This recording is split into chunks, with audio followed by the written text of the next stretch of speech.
भारत को यूं ही त्योहारों का देश नहीं कहा जाता। यहाँ साल का हर दिन कुछ रस्मों रिवाजों के साथ आता है और आज मकर संक्रांति के साथ भारत में कहीं पूजा पाठ और गंगा में स्नान करते धार्मिक लोग दिखेंगे तो कहीं कटी पतंग के पीछे भागते बच्चे। ऐसा माना जाता है कि सूर्यदेव की अपने पुत्र शनि से कभी नहीं बनी, लेकिन मकर संक्रांति के दिन सूर्यदेव शनि के पास जाते हैं और अंत में उन्हें क्षमा कर देते हैं। और इसीलिए मकर संक्रांति पर बोला जाता है कि तिल गुड़ खा और गुड़ गुड़ बोला, जिसका मतलब है कि पिछले झगड़ों को भुलाकर दूसरों को माफ करें और उनके साथ अच्छे से पेश आएं। इस त्योहार को भारत में अलग अलग नामों से भी मनाया जाता है, जैसे हरियाणा और पंजाब में इसे लोहड़ी, उत्तर प्रदेश में खिचड़ी, असम में माघ बिहू, बिहार में तिल संक्रांति, केरल में मकर विलक्कू, गुजरात में वासी उत्तरायण और पश्चिम बंगाल और पूर्वोत्तर में पौष संक्रांति के नाम से जाना जाता है।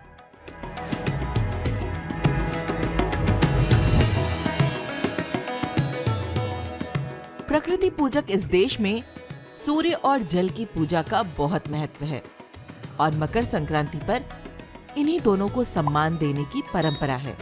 संक्रांति यानी संक्रमण काल, इस दिन सूर्य अपनी राशि बदलकर मकर राशि में प्रवेश करते हैं।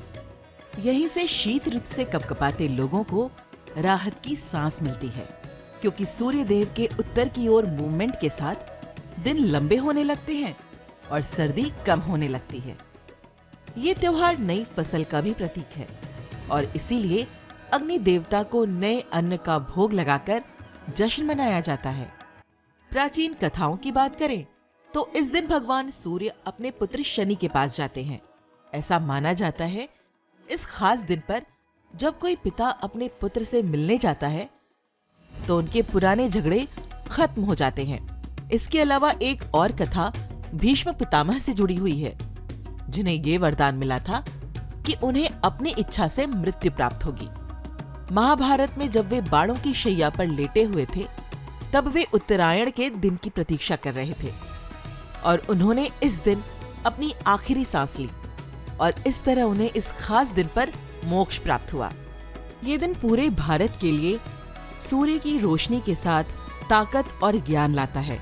मकर संक्रांति का त्योहार सभी को अंधेरे से रोशनी की तरफ बढ़ने की प्रेरणा देता है और एक नए तरीके से काम शुरू करने का प्रतीक है। ये भी माना जाता है कि मकर संक्रांति के दिन ही मां गंगा ने राजा सगर के 60,000 पुत्रों को मोक्ष प्रदान किया था।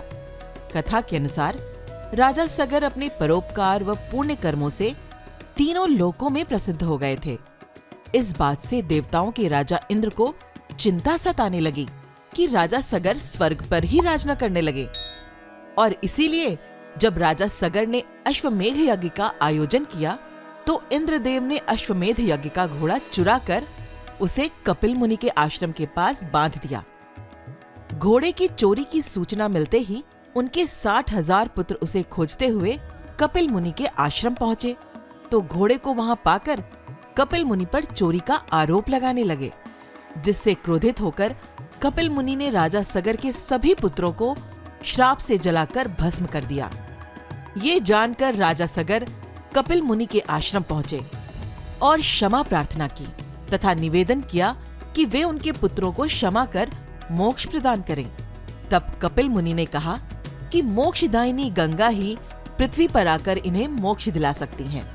तब सगर के पोते अंशुमन से लेकर राजा भगीरथ ने कठिन तपस्या से मां गंगा को प्रसन्न किया, लेकिन गंगा का वेग इतना ज्यादा था कि पूरी पृथ्वी नष्ट हो जाती। तब भोलेनाथ ने मां गंगा को अपनी जटाओं में से होकर आने की आज्ञा दी और इसी कारण शिव गंगाधर कहलाए।